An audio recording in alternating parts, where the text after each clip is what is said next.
और उसमें फिर फायरिंग हुई और फायरिंग में इनको बुलेट इंजरी हुई और जब इनको हॉस्पिटल ले जाया गया then he was declared brought dead.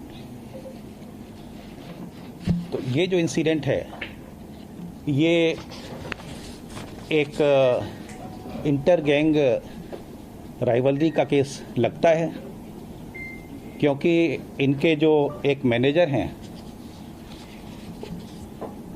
Shaganpreet, इनका नाम आया था जो विक्की मिड्डू खेड़ा वाले मर्डर केस में। वो अभी विदेश में ऑस्ट्रेलिया में निकल गए हैं। तो उसका रिएक्शन में जो लॉरेंस विश्नोई और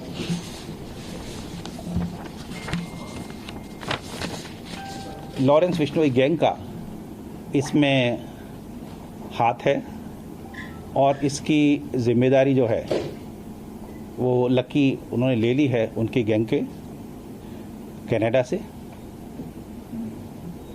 इसके बारे में 2-3 बातें मैं बताना चाहूँगा।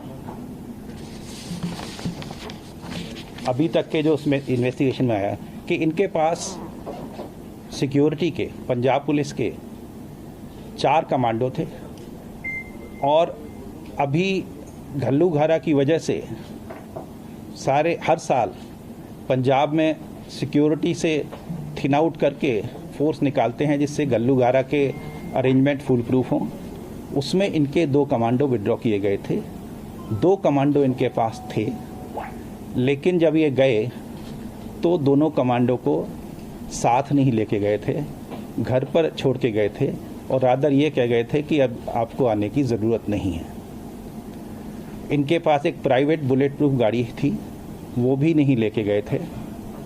तो ये जो फैक्ट है ये मैं आपके ध्यान में लाना चाहूँगा। और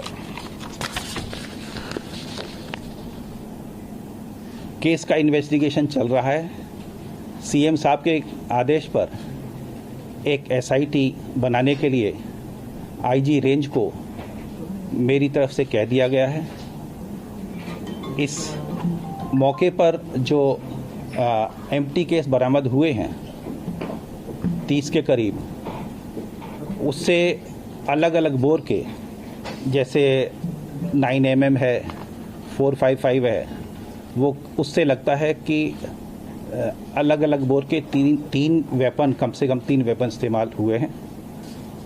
केस की तफ्तीश चल रही है। आईजी रेंज वहाँ पहुँच गए हैं, कैंप कर रहे हैं। एसएसपी मानसा के अलावा एसएसपी बठिंडा भी पहुँच गए हैं। ऑपरेशंस पूरे इलाके में चल रहे हैं और पंजाब पुलिस की तरफ से एडीजी लॉ एंड ऑर्डर जितनी फोर्स एडिशनल मोबिलाइज होनी है वो कर चुके हैं और हमारी पूरी कोशिश है कि इस केस को हम जल्दी से जल्दी सॉल्व करें। धन्यवाद।